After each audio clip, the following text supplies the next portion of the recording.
In the modern economy, a company's most valuable assets often cannot be seen, touched, or physically measured.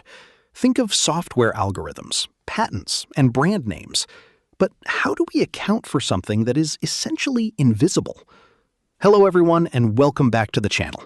I am your host, Suresh Periyasamy, a CPA in the US and Canada, and an FCA in Sri Lanka. Today, we are mastering IAS 38, Intangible Assets. We will cover the strict rules for recognition, the complex divide between research and development, and how to handle amortization. Let's get started. Let's begin with the formal definition found in paragraph 8. An intangible asset is an identifiable, non-monetary asset without physical substance. Let's break that down into its three parts. First, it has no physical substance. It exists purely as a legal or economic right, like a software code or a fishing license. Second, it is non-monetary. This means it is not cash, and it is not an asset like accounts receivable, where you are waiting to collect a fixed amount of money. And third, it must be identifiable. You must be able to distinguish it from the general goodwill of your entire business. To actually recognize this asset on your balance sheet, it must strictly meet all three of these foundational criteria. Number 1, identifiability. It must be either separable, meaning you could rip it out of your company and sell it on its own, or it must arise from a specific contractual or legal right, like a registered patent. Number 2, control. Your company must have the power to obtain the future economic benefits from this asset and legally restrict others from accessing it. Number 3, future economic benefits. The asset must actually bring value to the company. This could be generating new revenues or creating internal cost savings, like proprietary software that reduces your payroll expenses. If an item meets those three criteria, we look at the recognition principles. You can only record the asset if the future benefits are probable and the cost can be measured reliably. How this is handled depends heavily on how you acquired the asset. If you purchased it separately from an outside vendor, you simply capitalize it at cost. If you acquired it during a business combination or a merger, it is recorded at fair value on the acquisition date. But if the asset is internally generated, meaning your own employees built it from scratch, the rules become highly restricted.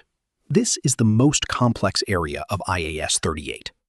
When dealing with internally generated assets, like building a new software platform in-house, the accounting standard forces you to split the project into two distinct phases, the research phase and the development phase.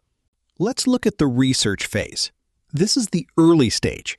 It is the original planned investigation undertaken to gain new scientific or technical knowledge. For example, evaluating different software architectures or searching for alternative materials for a new product. Here is the golden accounting rule. All research costs must be expensed to the P&L immediately as they are incurred. You cannot capitalize them. Why? Because during the research phase, there is too much uncertainty. You cannot definitively prove that an asset exists that will generate future cash flows. Eventually, research transitions into the development phase.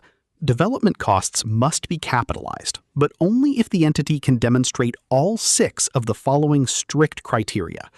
Students often memorize this using the acronym P.I.R.A.T.E. P. Probable future economic benefits. I. Intention to complete the asset and use or sell it. R. Resources, both technical and financial, are adequate to complete the project. A. Ability to use or sell the asset. T. Technical feasibility of completing the asset is established. E. Expenditure during development can be measured reliably. Once all 6 of these criteria are met, capitalizing the costs is mandatory, not optional. However, IAS 38 includes some strict prohibitions. Certain internally generated items can never be recognized as intangible assets, no matter how much money you spent on them. First, internally generated brands, mastheads, publishing titles, and customer lists. You must expense these costs. The reasoning is that the money spent on building your brand cannot be reliably separated from the cost of developing your business as a whole. Second, internally generated goodwill. This is never recognized as an asset. Goodwill only arises and is only recorded when you purchase an entirely different business. Once the asset is successfully on your balance sheet, how do we measure it going forward? Most companies use the cost model, taking the original cost and subtracting accumulated amortization and impairment.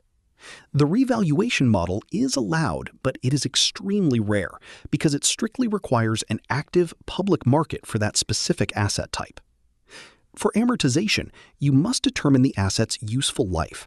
If it has a finite useful life, like a 5-year software license, you amortize it over that period, usually on a straight-line basis.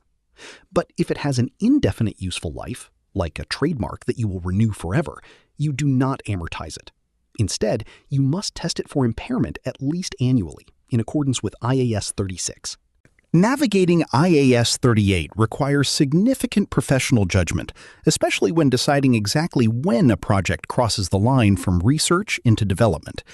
If you found this masterclass helpful, please hit the like button and subscribe for more accounting breakdowns. If you are studying for your CPA exams, or if you are a finance professional looking for personalized one-on-one tutoring, I am here to help. You can reach out to me directly at spadvisory.co@gmail.com. Thank you so much for watching, and I will see you in the next video.